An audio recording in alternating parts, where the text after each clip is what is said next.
Nah, saya tahu saya bisa ngerjain semuanya karena Tuhan yang menggerakkan hati saya. Jangan pernah berbangga diri, berpikir saya orang baik. Karena sesungguhnya segala kehendak kita untuk berbuat baik datang dari Allah. Katakan amin. Bapak Ibu, tadi saya jelaskan bahwa Tuhan mau kita berbuah. Bukan hanya asal berbuah dikit. Enggak, Tuhan mau kita. Hari ini saya akan khotbah tentang berbuah banyak. Berbuah banyak. Dalam Yohanes 15. Pokok anggur yang benar. Ayat ke-5-8 kita baca sama-sama. 3, 2, 1. Akulah pokok anggur dan kamulah ranting-rantingnya. Barang siapa tinggal di dalam aku dan aku di dalam dia, ia berbuah banyak. Sebab di luar aku, kamu tidak dapat berbuat apa-apa. Barang siapa tidak tinggal di dalam aku, ia dibuang keluar seperti ranting dan menjadi kering. Kemudian dikumpulkan orang dan dicampakkan ke dalam api, lalu dibakar. Jikalau kamu tinggal di dalam aku dan firmanku tinggal di dalam kamu, mintalah apa saja yang kamu kehendaki, kamu akan menerimanya. Dalam hal inilah Bapakku dipermuliakan, yaitu jika kamu berbuah banyak. Dan dengan demikian kamu adalah murid-muridku. Katakan sama-sama saya, dalam hal inilah Bapakku dipermuliakan, yaitu jika, sebut namamu masing-masing, Henny berbuah banyak. Oke? 3, 2, 1. Dalam hal inilah Bapakku dipermuliakan, yaitu jika Henny berbuah banyak. Katakan amin. Hidup kita harus berbuah bagi kerajaan Allah. Yang setuju katakan amin.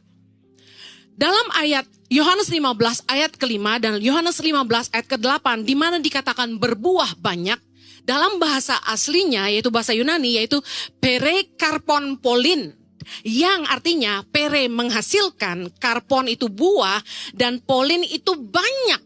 Saya simpulkan bahwa pengertian dari ayat ini adalah gini, barang siapa tinggal di dalam Kristus, maka dia akan menghasilkan buah yang banyak.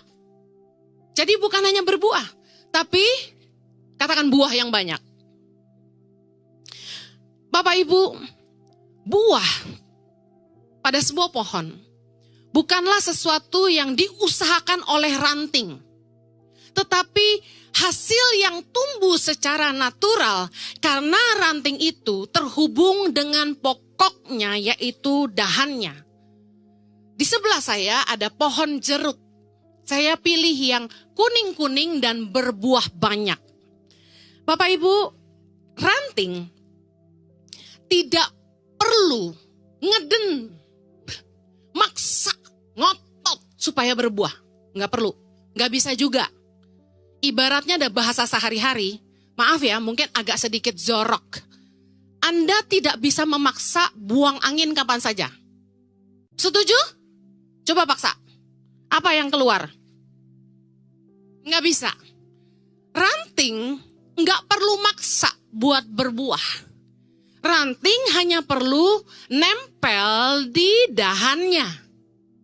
Buah merupakan hasil natural karena ranting ini terhubung sama dahannya. Selama dia masih nempel di dahannya, segala nutrisi, makanan, air bisa diterima oleh setiap ranting yang ada dan itu yang menghasilkan buah. Pengertian dalam hidup kita apa? Karena Yesus bilang ini, kalau kamu tidak tinggal dalam aku, kamu tidak bisa berbuat apa-apa.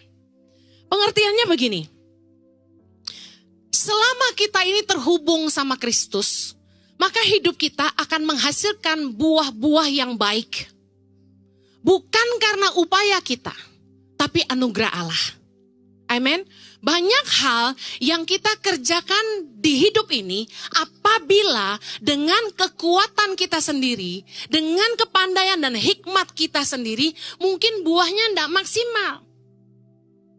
Tapi kalau kita mengandalkan Tuhan dan hidup bergantung pada sumber kehidupan yaitu Kristus, hidup di dalam firman, banyak perkara-perkara biasa atau ordinary yang di tangan kita menjadi extraordinary. Katakan amin.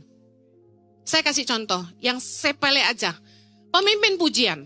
Anda pasti udah sering ke gereja, macam-macam gereja. Pemimpin pujian itu beda-beda, setuju katakan amin. Anda bisa merasakan yang punya urapan dan tidak. Bahasanya, ngerti ya? Yang suaranya bagus, banyak. Artis aja banyak yang suaranya lebih bagus, serius gak?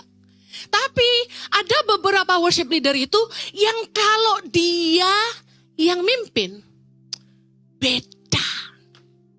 Yang merasakan yang sama angkat tangan. Siapa favorit WL Anda di ICI? Wah, ada yang Michael Panjaitan, Yesua Abraham, Marlon Bolong.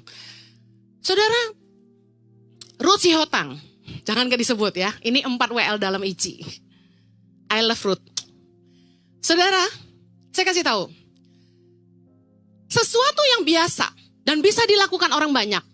Contoh, nyanyi aja. Lagu yang sama dinyanyiin sama 5 orang yang berbeda, terasanya beda. Bisa paham? Pengurapan Tuhan dalam hidup kita, keterhubungan kita dengan Tuhan, membuat hal yang biasa di hidup kita jadi luar biasa. Ini yang namanya anugerah. Tanpa kita perlu, wah puasa. Ada yang bilang gini, lu kalau mau mimpin pujian, lu mesti puasa sehari sebelumnya.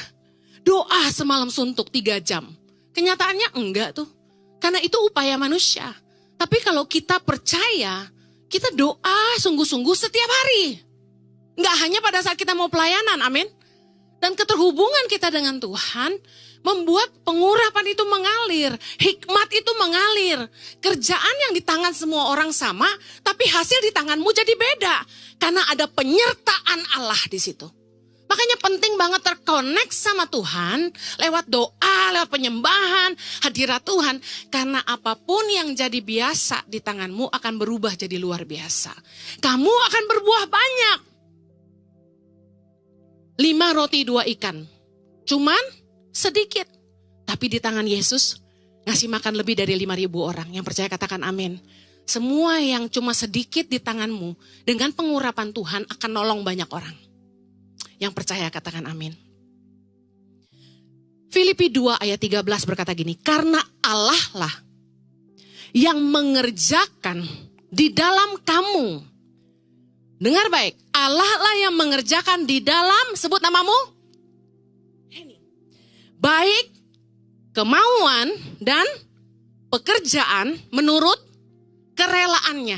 Dengar, di dalam setiap kita, Tuhan tuh bekerja. Di dalam apa?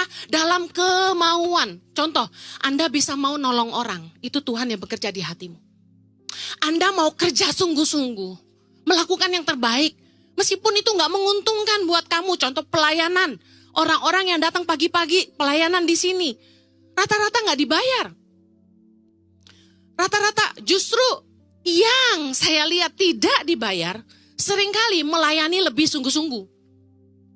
Karena mereka percaya yang mereka lakukan untuk Tuhan. Dan bisa punya keinginan melayani aja, itu Tuhan yang menggerakkan. Karena Tuhan yang menggerakkan hati kita, untuk datang ke rumah Tuhan. Amen. Untuk menabur, untuk melayani. Makanya waktu orang tanya saya gini, satu kali saya diwawancara di Trans TV, ditanya gini, Ibu Heni, kamu bangga dong ya, kamu udah nolong banyak orang, ribuan anak bisa sekolah, bangga dong ya. Terus saya bilang, enggak juga sih. Karena saya tahu saya bisa ngerjain semuanya karena Tuhan yang menggerakkan hati saya. Jangan pernah berbangga diri, berpikir saya orang baik. Karena sesungguhnya segala kehendak kita untuk berbuat baik datang dari Allah. Katakan amin. Bapak Ibu tadi saya jelaskan bahwa Tuhan mau kita berbuah. Bukan hanya asal berbuah dikit. Enggak, Tuhan mau kita berbuah banyak. Nah, Yesus pernah berkata dalam firman Tuhan bahwa kita akan mengerjakan perkara-perkara yang jauh lebih besar dari apa yang dia pernah lakukan. Nah, saya percaya bahwa kalau kita terhubung sama Kristus, maka buah kita akan lebat dan kita akan mengerjakan perkara-perkara yang dahsyat. Yang percaya katakan amin. Mari uji apakah hidupmu terhubung dengan Kristus. Bagaimana mengujinya? Yesus kasih contoh dalam Matius 7. Kita baca sama-sama. 17. Demikianlah setiap pohon yang baik menghasilkan buah yang baik. Sedangkan pohon yang tidak baik menghasilkan buah yang tidak baik. Tidak mungkin pohon yang baik itu menghasilkan buah yang tidak baik. Ataupun pohon yang tidak baik menghasilkan buah yang baik. Dan setiap pohon yang tidak menghasilkan buah yang baik pasti ditebang dan dibuang ke dalam api. Jadi dari buahnya lah kamu akan mengenal mereka. Orang-orang yang hidupnya terhubung dengan Kristus pasti menghasilkan buah-buah yang bukan hanya banyak tapi baik. Pohon yang baik pasti menghasilkan buah yang baik. Nggak mungkin, kata Yesus, pohon yang baik menghasilkan buah yang tidak baik. Banyak orang kelihatan baik, tapi belum tentu aslinya baik. Kalau orang terhubung sama Yesus, udah pasti buahnya baik. Sekalipun keadaan tidak baik. Saya pernah khotbah tentang gini. Kalau semuanya baik-baik aja, keadaan baik, orang baik sama kamu, berbuat baik itu biasa. Tapi orang yang benar-benar baik akan tetap baik meskipun orang gak baik. Orang yang benar-benar baik akan tetap baik meskipun keadaan gak baik. Apakah Anda melawan orang yang berbuat jahat? Apakah Anda membalas kejahatan dengan kejahatan? Apakah Anda menabur kejahatan ketika orang berbuat baik? Apakah Anda menjadi sombong ketika terima pujian? Apakah Anda menjadi marah ketika terima teguran? Itu semua buah yang lahir dari hidup kita. Kalau keadaan baik-baik, kita dipuji, kamu sih keren, thank you. Kamu luar biasa, amin. Coba andanya gini, dibilang gini, kok lu kampungan banget sih? Kok pakai bajunya kayak gitu sih? Kok kamu gemuk banget sih? Wah itu kalau enggak emosi, asap ngepul dari kepala. Nah, tapi itu buah. Respon kita adalah buah kita. Menghadapi yang enggak baik, waktu orang jahatin kita bales gak? Apakah kita membawa damai? Saya pengen kasih 3 poin tentang hubungan kita yang terkoneksi dengan Kristus menghasilkan buah-buah yang baik. Buah-buah yang baik seperti apa? Nomor 1, mari cek hidupmu. Perubahan hidup yang nyata. Katakan sama-sama. Perubahan hidup yang nyata seperti apa? Pertobatan yang sungguh-sungguh, bukan setengah-setengah. 2 Korintus 5 ayat 17. Jadi siapa yang ada di dalam Kristus, ia adalah ciptaan baru, brand new. Ada perubahan hidup di situ. Yohanes Pembaptis dalam Yohanes 3 ayat 8 berkata, jadi hasilkanlah buah yang sesuai dengan pertobatan. Katakan buah yang sesuai dengan pertobatan. Ayat 10 kita baca sama-sama. Kapak sudah tersedia pada akar pohon. Dan setiap pohon yang tidak menghasilkan buah yang baik, pasti ditebang dan dibuang ke dalam api. Buah pertobatan itu seperti apa? Berbalik dari kehidupan yang salah kepada kehidupan yang saleh. Beda satu kata. Dari salah jadi saleh. Berubah dari berbalik dari dosa kepada Tuhan. Itu pertobatan. Pertobatan berasal dari kata metanoia yang artinya berbalik sungguh-sungguh. Berbalik 180 derajat bukan 360. Saya kasih contoh. Zakeus itu pemungut cukai yang kaya raya. Dia makan dari pajak-pajak yang dipungut dari rakyat. 4 kali lipat dari pajak yang ditentukan per orangnya. Tapi waktu dia ketemu Yesus suatu hari, hidupnya 100% berubah. Yesus ketemu dia dan makan di rumahnya. Dia langsung bilang gini sama Yesus dalam Lukas 19 ayat 8. Tapi Zakeus berdiri dan berkata kepada Tuhan, Tuhan lihatlah, setengah dari milikku akan kuberikan kepada orang miskin. Dan sekiranya ada sesuatu yang kuperas dari seseorang, akan kukembalikan 4 kali lipat. Orang Kristen bayar utang aja susah, ditagih marah, apalagi bayar balik 4 kali lipat. Ngimpi. Saya belum pernah seumur hidup saya ketemu orang kaya kayak Zakeus yang bertobatnya seradikal ini. Sampai ngasih hartanya setengah buat orang miskin. Dalam hal ini mungkin Tangan Pengharapan, welcome your donation, thank you very much. Dan dia mengembalikan apa yang dia peras dari orang 4 kali lipat. Bayangin dari orang yang cinta duit, pelit, medit, kikir, kejam. Dia bisa berubah sungguh-sungguh. Ini perubahan yang radikal. Mungkin gak hidup orang berubah ketemu Yesus? Mungkin banget. Siapa di sini yang hidupnya berubah setelah ketemu Yesus? Siapa di sini istri-istri yang lihat suaminya berubah setelah lihat ketemu Yesus? Nih istri-istri gak angkat tangan. Oh, ada satu angkat tangan, puji Tuhan. Haleluya. Hubungan yang terkoneksi dengan Kristus membuat hidup kita berubah. Kita ngalami pertobatan sungguh-sungguh. Tapi kalau ada yang gak tobat sungguh-sungguh, masih setengah-setengah, saya ragukan dia ketemu siapa? Mungkin ketemu tetangganya Yesus. Hubungan kita yang terkoneksi dengan Kristus pasti menghasilkan buah yang baik. Perubahan karakter. Contoh perubahan karakter apa? Saya bahas buah roh.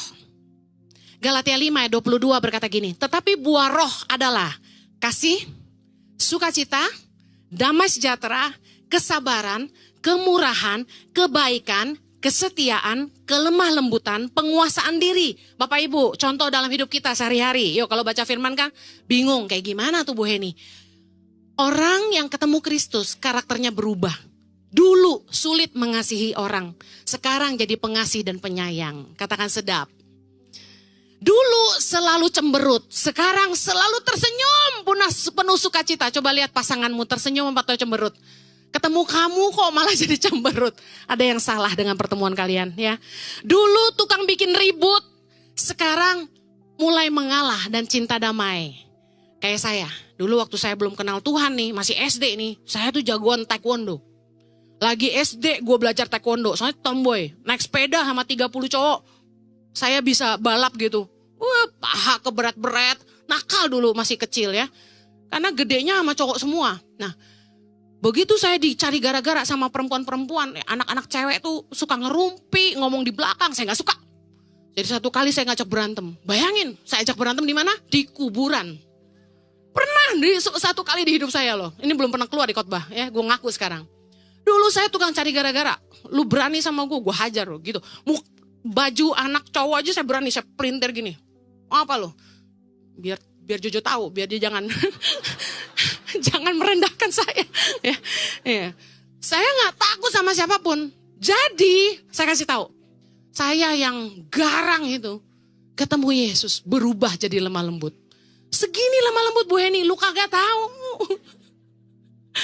Saya kasih tahu, sekarang orang cari gara-gara saya ngalah. Siapapun cari gara-gara sama saya biarin aja. Orang mau bersaing sama saya kasih aja. Nggak mau ribut, saya orangnya males. Coba tanya aja siapa yang pernah berantem sama saya. History, tell me. Saya nggak pernah berantem sama orang, males. Terserah deh, lu mau marah, terserah lu mau bawel, terserah lu mau maki-maki. Saya diem aja. Saya cinta damai. Ini bukti yang diubahkan Tuhan. Amen. Dulu pemarah, sekarang jadi peramah. Haleluya. Jadi sabar. Dulu saya kan khotbah marah-marah tuh lagi pandemi, bener gak? Ya, itu mau khotbah udah lama. Lihat aja rambutnya masih panjang, masih kurus banget, masih pakai rok sepan. Bener gak? Itu kan zaman dulu punya khotbah yang tiba-tiba viral. Sekarang mah di ICI jemaat tahu, mana pernah Bu ini marah-marah, cuma penekanan. Aduh, dulu lagi kecil saya pemarah banget. Pemarah tuh kenapa? Karena saya kecewa gitu sama keluarga saya, sama orang tua saya. Jadi saya pendam kekecewaan itu, jadi saya selalu marah. Tapi marahnya tuh gak meledak, justru ditahan. Nah, kalau saya khotbah marah, itu bukan marah. Itu ada murka Allah yang menyala-nyala. Habis orang Kristen dikhotbahin gak bertobat-tobat sih. Udah gitu ngantuk lagi. Awas ya bobo di ICI ya. Gak boleh ada jemaat yang bobo. Tolong bantu saya. Patroli, lihat kanan kiri. Yang bobo siram air minum ya. Bangun loh gitu ya. Ketemu Yesus berubah. Dulu pelit, sekarang pemurah. Bapak banyak istri-istri yang hari ini suaminya jadi pemurah setelah ketemu Yesus. Katakan haleluya. Saya kan udah sering khotbahin kan. Kalau pengen istri itu mukanya mulus, suami jangan pelit. Amin. Rumput tetangga lebih hijau karena mereka mau keluar duit. Haleluya. Dulu jahat, sekarang baik sekali. Dulu tukang selingkuh, sekarang jadi setia. Dulu kasar, sekarang lemah lembut. Dulu mudah emosi, sekarang bisa mengendalikan diri. Ini perubahan karakter. Ini buah roh. Anda baca ayat Galatia 5:22 bingung. Padahal inilah yang nyata di hidup kita. Ada perubahan. Coba tanya sama pasanganmu sekarang. Atau teman dekatmu. Kalau yang datang sendirian, berdoa aja. Menurut kamu, aku berubah gak sayang? Jangan bini orang, bini sendiri. Ayo tanya. Bisik, menurut kamu aku sekarang berubah gak sayang? Dan rendah hatilah. Bilang gini, tolong tuliskan resolusi 2026. Aku harus jadi lebih baik seperti apa? Dan jangan pakai marah. Harus terima, tempel itu di pintu, tempel di mejamu, tempel di tembok kamarmu, dan renungkanlah perkataan istrimu. Loh kok istri doang? Suami juga. Ya, suami saya bilang gini, wih ulang tahun dia resolusi lu. Menyembah di atas piano katanya. Olahraga. Apaan sih itu udah dari kemarin-kemarin. Jojo jangan gak pernah lihat aja gitu kan. Resolusi 2026. Ayo catat, pulang ini. Istri tulisin buat suami. Saya berharap kamu lawan juga. Pasangannya tulis lagi. Jangan pakai marah ya. Kalau ditulis gini, jangan suka marah-marah. Udah berarti jangan harus sabar. Lebih murah hati, uang belanja ditambahin. Udah, jangan pakai marah. Setuju? Siapa yang mau berbuah lebih baik tahun ini? Rendah hatilah, amin, haleluya. Yang kedua, yang pertama tadi, hubungan kita yang terkoneksi dengan Kristus akan membawa perubahan hidup yang nyata, yaitu pertobatan yang sungguh. Yang kedua, perubahan karakter kita. Yang kedua, mengalami kemenangan dalam kehidupan. 2 Korintus 2:14, kita sama-sama baca. Tetapi syukur bagi Allah yang dalam Kristus selalu membawa kami di jalan kemenangannya. Katakan amin. Dengan perantaraan kami, ia menyebarkan keharuman pengenalan akan dia di mana-mana. Saya mau Anda baca gini. Syukur bagi Allah yang dalam Kristus selalu membawa, sebut namamu, Heni, di jalan kemenangannya. 3, 2, 1. Syukur bagi Allah yang dalam Kristus selalu membawa Heni di jalan kemenangannya. Katakan amin. Kalau hubunganmu dengan Tuhan selalu terkonek, Anda selalu terhubung dengan Kristus, maka di dalam kehidupan ini Anda akan mengalami yang namanya kemenangan demi kemenangan dalam kehidupan. Menang dalam apa Bu Heni? Menang menghadapi segala persoalan. Siapa yang di hidup ini gak punya persoalan, angkat tangan? Kita semua punya. Tapi pertanyaan saya, apakah Anda menang atau kalah? Masalah gak akan berhenti. Yang harus menang adalah kamu. Mungkin cara pandangmu yang harus berubah. Mungkin cara kamu menghadapinya yang harus berubah. Contoh, kadang-kadang setelah kita nikah 10 tahun, 20 tahun, pasangan kita tuh sebenarnya gak berubah. Tapi apa yang dulu jadi masalah, sekarang jadi bukan masalah. Kok bisa? Karena saya sudah menang. Menang dalam hal apa? Mengubah mindset, mengubah cara pandang, dan berubah dalam penerimaan yang lebih dalam kepada pasangan.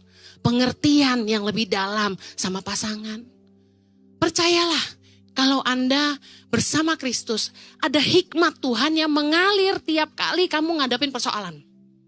Makanya kalau punya persoalan tuh jangan pakai kekuatan sendiri. Jangan marah dulu. Hadapi dengan hikmat dari Tuhan. Gimana caranya Bu Heni? Prakteknya gampang. Saya selalu, kalau lagi kesel, saya cuma doa, Tuhan, ini mau diapain suami ini ya, gitu. Capek ngadepinnya. Saya doain Jojo. Saya berkeluh kesah tentang suami saya kepada Tuhan. Tuhan, ubahin dong. Supaya dia tuh jadi gembala yang duduk diam. Jangan suka jalan-jalan. Supaya aku tidak lelah. Saya doain, Tuhan. Jadi keluh kesahnya tuh sama Tuhan. Karena gini, kita tuh kalau bawel ngomelin suami terus. Atau ngomelin istri terus, yang ada tuh rumah tangga gak damai. Pertengkaran demi pertengkaran terjadi karena kita hanya pakai kekuatan sendiri. Coba pakai dengkulmu, minta hikmat Tuhan, mesti gimana. Tahu gak Tuhan bicara apa sama saya waktu saya ngeluh tentang suami saya? Tuhan bilang gini, lihatlah bahwa setiap perjalanan yang kamu ikuti adalah cara kamu menemani suamimu.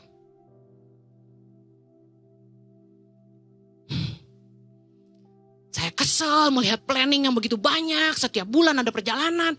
Tapi begitu Roh Kudus bilang, lihatlah itu sebagai caramu menemani suamimu. Saya langsung diem.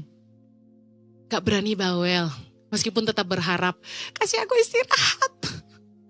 Bapak Ibu, bersama dengan Kristus dan hikmatnya di dalam hidup kita akan menang ngadepin semua persoalan. Katakan amin. Dan di dalam Kristus, meskipun kita jatuh, kita bangkit. Karena Tuhan gak pernah biarin kita meskipun kita berdosa. Pernah waktu saya lemah dan terjatuh, saya menyerah dan saya putus asa sama diri saya sendiri. Waktu saya masih muda banget, saya hampir menyerah. Saya bilang, saya ini memang gak layak Tuhan, emang gak layak saya ini terima kasih karunia. Emang hidup saya ini rusak, saya gak bisa hidup dalam kebenaran. Tahu gak, Roh Kudus itu bilang apa sama saya? I will never give up on you. Don't give up on yourself. Aku gak pernah menyerah sama kamu. Kamu gak boleh menyerah sama dirimu sendiri. Meskipun Anda jatuh, Tuhan selalu membawamu bangkit kembali. Itu menang dalam kehidupan. Kemudian tidak pernah menyerah meskipun menghadapi banyak cobaan. Kemudian Anda menang menghadapi ikatan dosa yang membelenggu. Anda tiba-tiba kayak disadarin, kenapa sih gue goblok banget? Udah tahu dosa itu maut ujungnya. Udah tahu dosa ini membuat kualitas hidupku menurun. Udah tahu dosa menyesatkan. Ngapain gue masih hidup dalam dosa? Lalu Anda tiba-tiba tersadar, kenapa gue masih main sama teman-teman yang bukannya bawa gue ke tempat yang lebih baik, bukannya bawa gue naik tapi bawa gue turun. Tiba-tiba kayak ada hikmat Tuhan gitu loh. Menang dalam kehidupan membutuhkan hikmat dan kekuatan Tuhan. Kita bisa berhenti dari hidup dosa dan mengambil keputusan untuk hidup dalam kebenaran karena kemampuan yang dari Allah. Yang percaya katakan amin. Nah masalahnya gimana kita bisa terkoneksi sama Tuhan? Selalu dekat Dia. Baca firman-Nya. Hidup dalam hadirat-Nya. Mendekat kepada Dia di dalam doa. Jangan pernah pakai kekuatan sendiri. Tapi selalu datang kepada Dia. Amen. Yang terakhir. Hubungan kita yang terkoneksi dengan Kristus pasti menghasilkan buah yang baik, yaitu karya-karya yang mempermuliakan Bapa. Yohanes 15 ayat 8 berkata, dalam hal inilah Bapakku dipermuliakan, yaitu jikalau kamu berbuah banyak. Terhubung dengan Kristus membuat kita tuh terakses dengan anugerahnya. Makanya di ayat ke-7 dibilang gini, jikalau kamu tinggal di dalam aku dan firmanku tinggal di dalam kamu, mintalah apa saja yang kamu kehendaki, kamu akan menerimanya. Bapak Ibu, firman Tuhan harus tinggal dulu dalam kita. Yang artinya gini, kita harus menghidupi firman Tuhan. Kita harus dengar firman Tuhan. Kita harus taat sama firman dan mengizinkan firman itu membersihkan kita dari cara berpikir yang salah. Dengar khotbah di gereja, jangan ngantuk lalu lupa. Jangan hanya ingat bagian tentang, oh Ibu Heni lagi ceritain soal suaminya. Enggak. Anda harus dengar firman dan pulang dan berkata, aku harus berbuah bagi kerajaan Allah. Amen. Aku harus berubah, aku harus bertobat sungguh-sungguh. Karakterku harus diperbaharui. Aku harus jadi suami yang lebih baik, istri yang lebih baik, pribadi yang lebih baik. Aku harus menang dalam kehidupan. Yang terakhir, aku harus menghasilkan karya-karya yang memuliakan Bapa. You know, waktu Anda menghidupi firman Tuhan, Anda terkoneksi dengan anugerah Tuhan. Dikatakan apa saja, katakan apa saja. Yang kamu minta dan doakan, kamu akan menerimanya. Bapak Ibu, saya dan Pastor Jojo ngalamin banget. Kami doa apa saja, Tuhan tuh kayak jawab gitu loh. Terbingung-bingung kadang-kadang. Tapi karena satu hal, kami tinggal di dalam Dia. Dan kami menghidupi firman-Nya. Karya kita akan memberkati orang banyak. Waktu kita terhubung dengan Kristus. Dan anugerah itu dicurahkan Tuhan dalam hidup kita. Seperti yang cerita di awal. Hal sederhana yang kita kerjakan di tangan kita. Entah mengapa menjadi sesuatu yang luar biasa. Menjadi sebuah karya yang memberkati orang banyak. Dari sisi saya merasanya yang saya kerjakan ini banyak yang orang lain juga kerjakan. Yang nolong anak-anak di Indonesia bukan cuma saya. bukan cuma Pastor Jojo. Pendeta yang khotbah bukan cuma saya, banyak. Dulu saya berpikir, mungkin saya ini pendeta biasa aja, khotbahnya biasa aja, benar-benar biasa deh, bener deh. Tapi entah kenapa, di dalam anugerahnya yang luar biasa, dia membuat semua yang saya kerjakan di tangan saya menjadi luar biasa. Memberkati hidup orang banyak. Tiba-tiba satu-satu orang mulai datang dan bilang sama saya, Bu Heni terima kasih hidup saya diubahkan. Bu Heni terima kasih saya enggak jadi cerai sama suami saya. Bu Heni terima kasih, Kak Heni terima kasih. Saya dulu hidup dalam dosa, sekarang saya berbalik. Saya terima kesaksian ribuan saudara. Dan itu bikin saya nangis.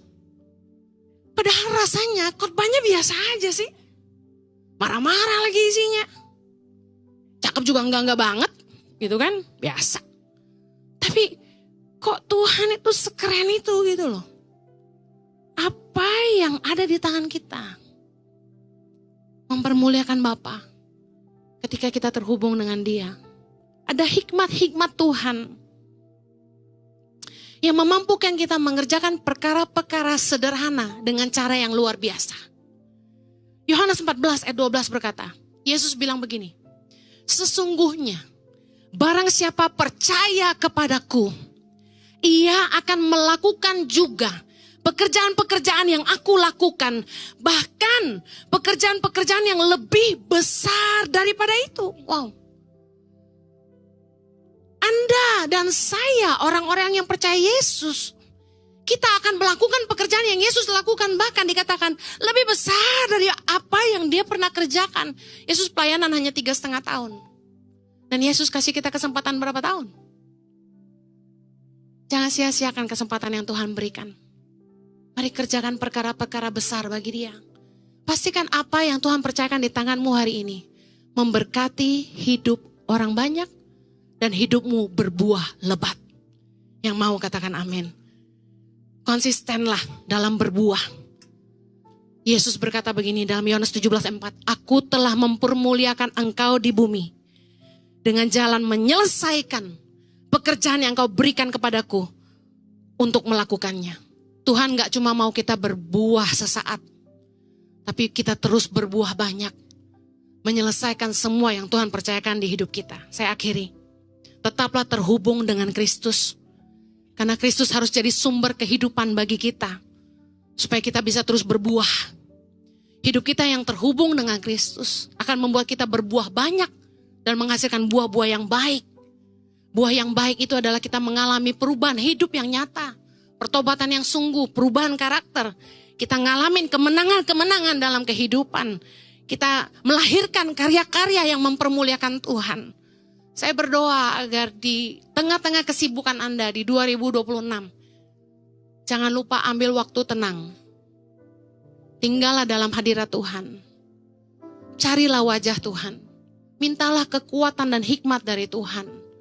Karena di dalam hadiratnya bukan hanya ada kedamaian dan sukacita, tapi ada hikmat dan kekuatan yang membuat hidup kita jadi berkat. Amen. Yang mau mengasihi Tuhan lebih lagi tahun 2026 katakan amin.